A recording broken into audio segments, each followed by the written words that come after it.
Boa tarde. O Nesp Notícias desta terça-feira, dia 13 de junho, vai atualizar as informações sobre a greve nas universidades paulistas. E tem mais. Unidade de pronto atendimento fica sem médico no fim de semana e saúde volta ao foco do debate na Câmara.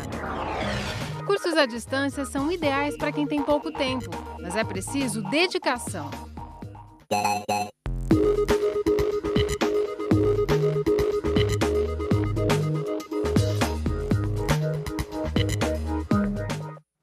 A saúde voltou a dominar as discussões na sessão da Câmara de Vereadores ontem. É que neste fim de semana, mais uma vez, bauruenses ficaram sem atendimento médico na rede pública.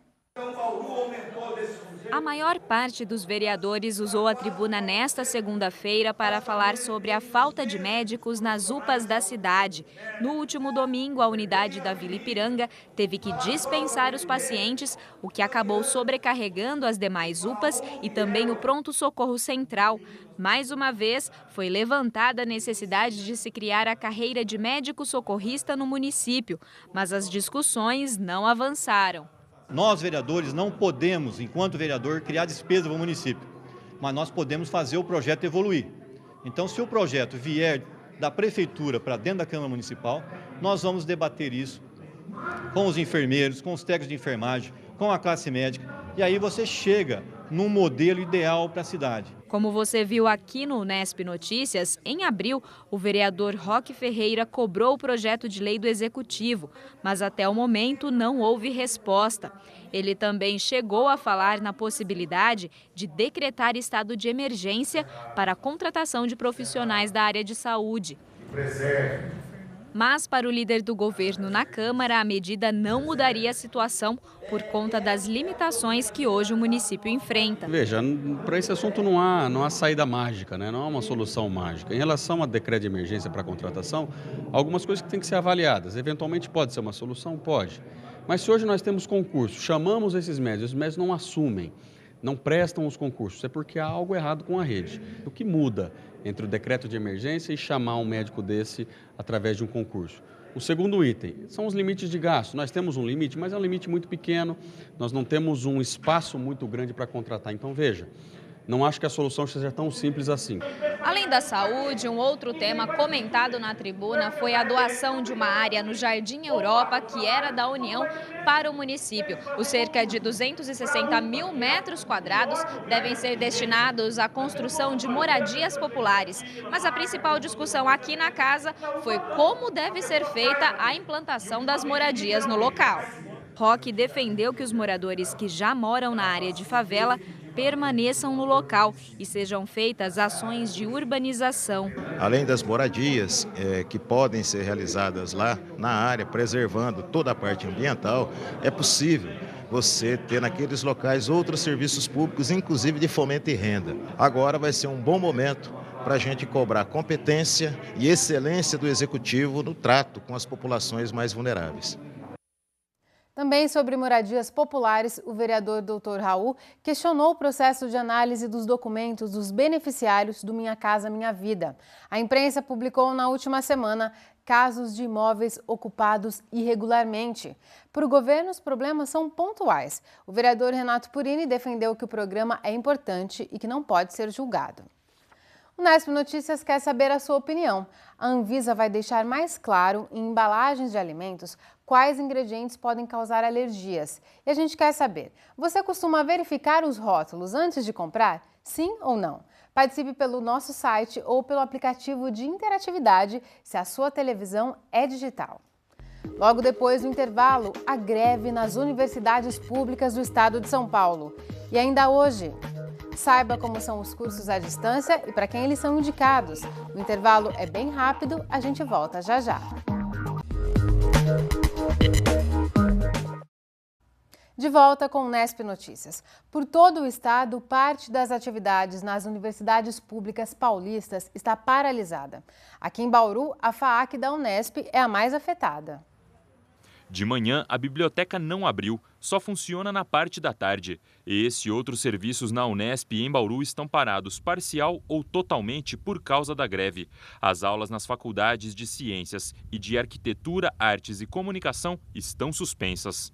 Docentes e servidores estão em greve desde o fim de maio, pois as universidades estaduais decidiram não reajustar os salários neste ano. Isso porque as folhas de pagamento comprometem quase todo o orçamento. A Unesp gasta 95% dos seus recursos com funcionários, a Unicamp 97% e na USP esse valor chega a 105%. Ou seja, a universidade já utiliza suas reservas financeiras para pagar os servidores. Funcionários e professores da Faculdade de Engenharia não aderiram ao movimento. As atividades continuam normalmente. No IPMET, os servidores pararam desde ontem. Apenas serviços essenciais estão mantidos, como o monitoramento dos radares e avisos de desastres naturais. Mas atendimento à imprensa e laudos meteorológicos estão suspensos. Na USP, os docentes também não aderiram, mas 20% dos 1.000 funcionários já cruzaram os braços. Tem até churrasquinho para matar a fome dos grevistas. Diversos serviços do campus estão funcionando apenas parcialmente. O restaurante está funcionando com a sua capacidade mínima de alguns funcionários. O berçário foi totalmente parado porque não tem pessoas para repor esses funcionários, porque são técnicos nessa área, não pode ser reposto por qualquer pessoa. A informática parou praticamente quase 100%. No Centrinho, alguns funcionários de enfermagem pararam, mas os atendimentos estão mantidos. Não houve cancelamento de consultas ou de tratamentos. E agora há pouco, representantes dos grevistas se reuniram com as diretorias das universidades em São Paulo. Não houve um acordo, mas uma nova reunião deve ser realizada na semana que vem.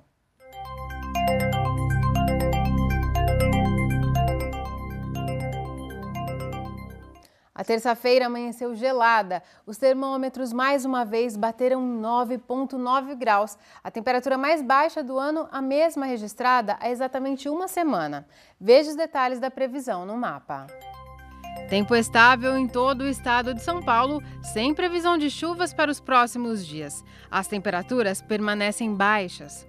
Bauru segue com céu aberto nesta quarta-feira. A umidade do ar agora é de 37%. Os ventos sopram fracos a 4 km por hora. No início da manhã fez 9 graus em Bauru. À tarde, a temperatura subiu para 22. Nesta quarta, os termômetros devem variar entre 11 e 26 graus. A Secretaria Municipal de Saúde de Bauru confirmou hoje mais 5 casos de dengue na cidade. Até o mês de junho foram confirmados 256 casos, sendo que 26 do total foram importados de outras cidades. Não foi registrada nenhuma morte. A gente faz agora um rápido intervalo e, na sequência, o assunto é educação à distância. Ao vivo no estúdio, vamos conversar com a professora Thaís Tezani. Participe da entrevista, mande sua pergunta para a gente. Voltamos daqui a pouco.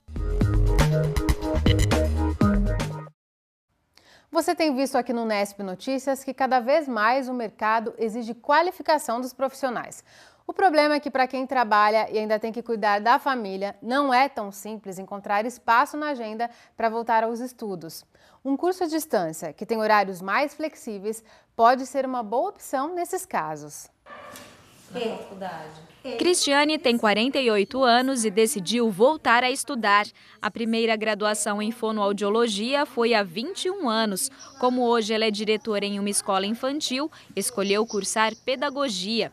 Mas, para conciliar a rotina com os estudos, teve que optar por um curso à distância. Todas as aulas são assistidas assim, pelo computador. É por meio da plataforma virtual que a Cristiane também faz as atividades, que registram a frequência. Mas se engana quem acredita que o curso à distância é mais fácil.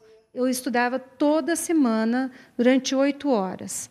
Mas daí eu fazia o meu horário. Então é bem interessante por causa que você fica bem disponível. Essas 8 horas às vezes se transformava um pouquinho mais, até 10 horas, porque daí eu ia buscar um pouco mais de conteúdo. Como ela só vai à faculdade para fazer provas e trabalhos em grupo, as dúvidas são tiradas por e-mail ou por um telefone 0800 disponibilizado pela instituição. Apesar do pouco contato com os demais colegas de turma, ela garante que dá para fazer amizades.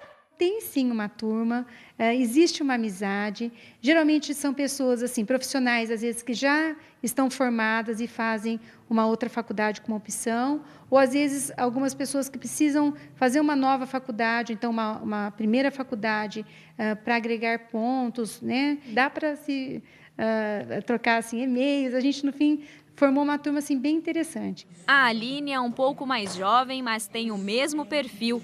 Trabalha o dia todo e procurou este curso de tecnologia e gestão de recursos humanos para se especializar. Eu não tinha muito tempo, por causa de alguns projetos que eu tinha fora do horário de trabalho, então não tinha como estar fazendo o horário convencional que as faculdades fazem. Então esse foi um diferencial que me atraiu. Neste caso, o curso é semipresencial. Os alunos precisam vir para a faculdade para assistir aulas e tirar dúvidas com o professor.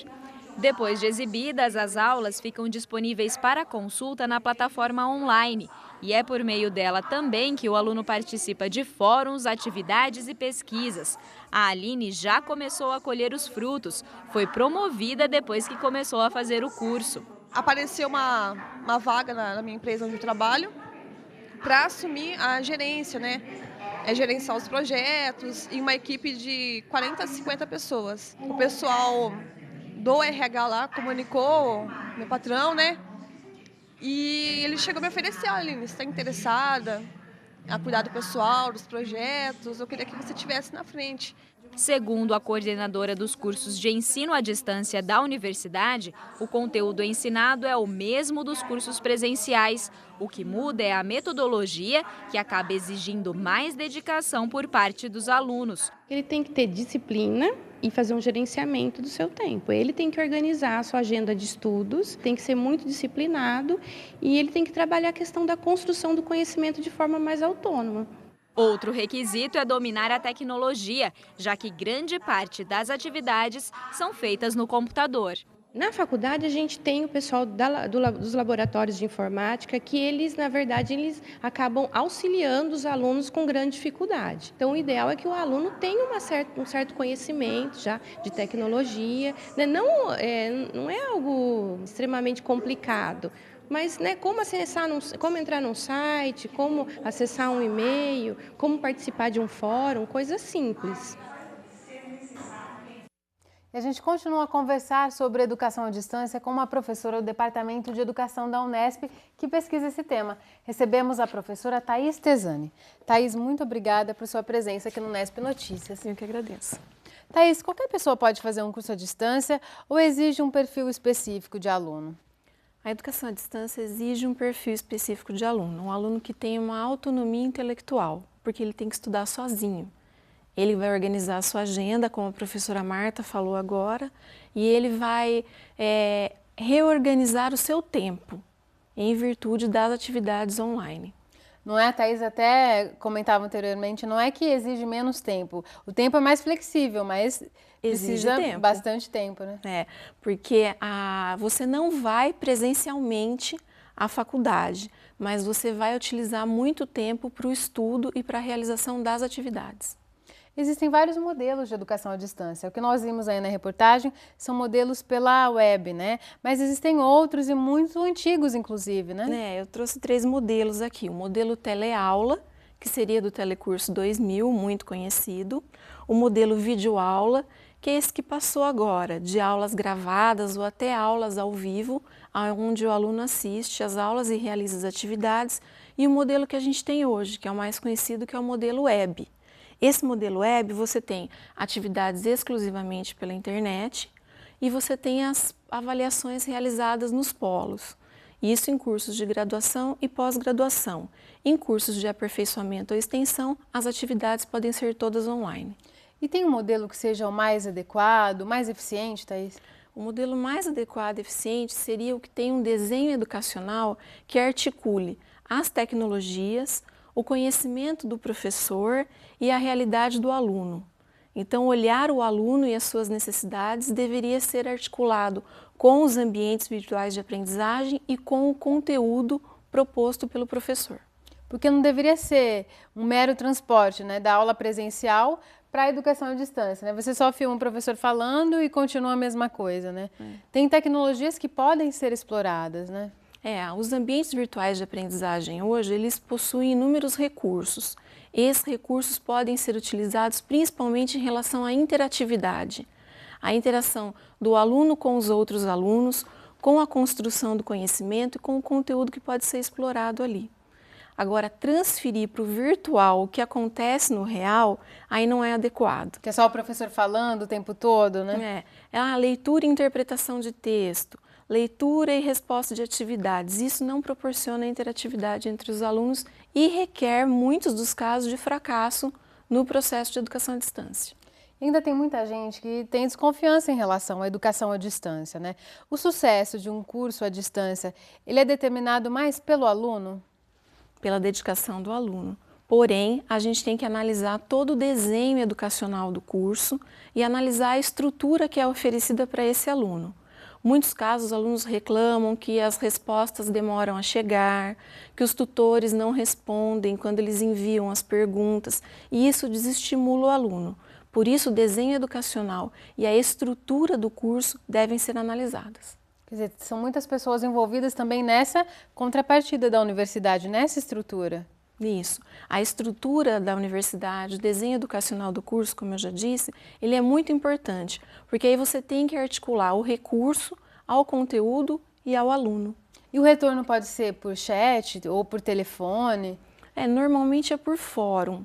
Mas aí você tem que ter um tutor sempre presente que saiba responder às dúvidas dos alunos. E essas pessoas que fazem cursos à distância, na hora que elas vão procurar emprego no mercado de trabalho, tem alguma distinção, algum tipo de discriminação se você fez uma graduação à distância ou presencial?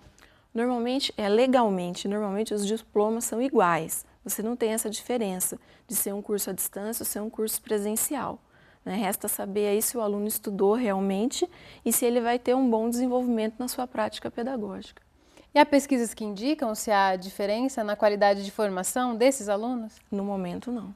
A primeira turma de educação à distância da UFSCar começou o curso em 2005 e terminou em 2009.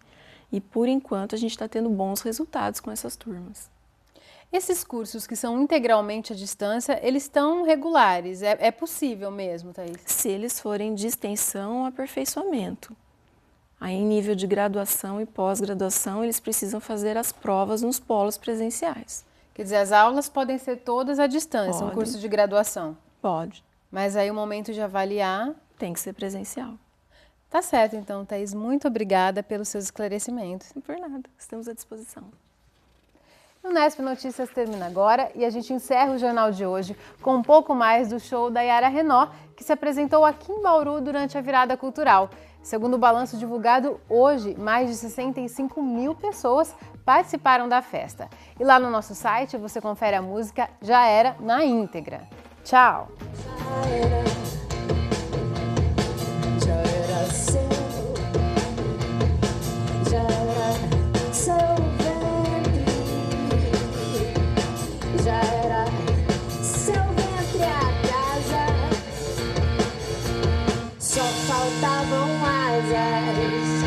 E agora já não falta quase nada. Ela vai te levar pra dentro e pra fora de você. Ela vai te buscar onde quer que você esteja. Ela vai te